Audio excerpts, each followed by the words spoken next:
My name is Mary Claire Landry. I'm the Executive Director of the New Orleans Family Justice Center. So the New Orleans Family Justice Center is a co-location of all the service providers in one location in order that we can provide an integrated response to domestic violence and sexual assault.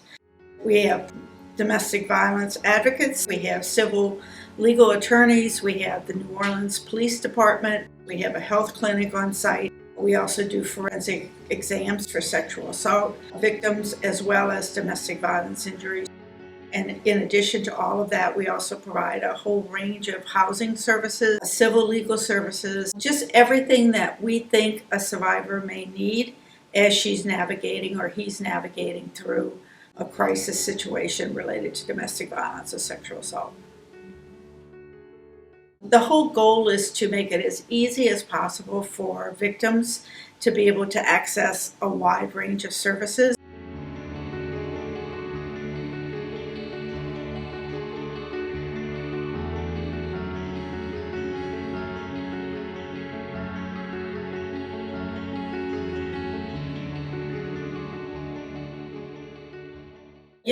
What we know for sure is that all domestic violence and sexual assault, at the core of those issues is the power and control dynamic.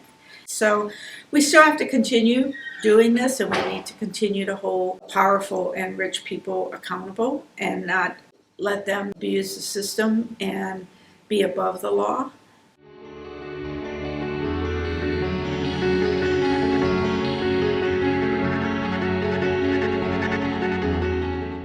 Part of it is the majority of sexual assault victims are young women, primarily at college age. And so I think there's a lot of embarrassment and shame around that. And I think people are very naive about how difficult it is to report a sexual assault, that these cases can go on for years. And oftentimes victims just want to put it behind them and try to move on and not be impacted by it. I think the fact that in order to prosecute a sexual assault, you have to go through a very intimate and difficult sexual assault examination, which is not pleasant in any case.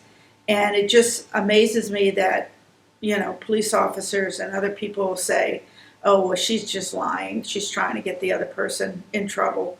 And I think anybody who understood what that examination is like would clearly know that this person is not going through this just to get back at someone. I mean, the reality is many of these cases are not able to be prosecuted. It's shameful, the number of actual prosecutions we have for sexual assault.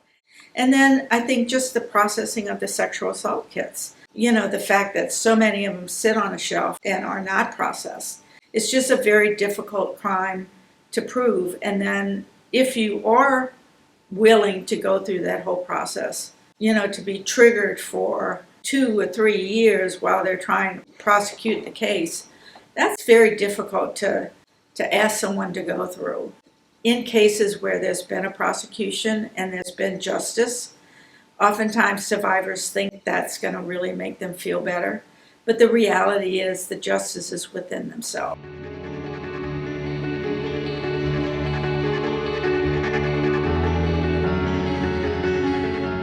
As the founder and creator of the Family Justice Center, I would love for it to continue to stay focused and prioritize our mission, which is to be here for survivors and to always advocate on their behalf. I think our legacy has been that we have been here for survivors. We serve so many survivors in this community, and so many have felt that they have gotten their voices back, that they have gotten their lives back, and that we have really provided them with the resources to heal and to address the trauma that they have experienced. That the important thing is that we're providing hope and healing for survivors. And that's what I want the legacy to be of the New Orleans Family Justice Center.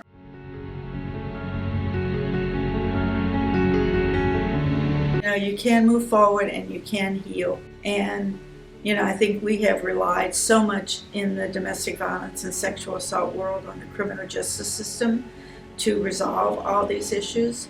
But the reality is, it's just about healing and giving people hope for their future.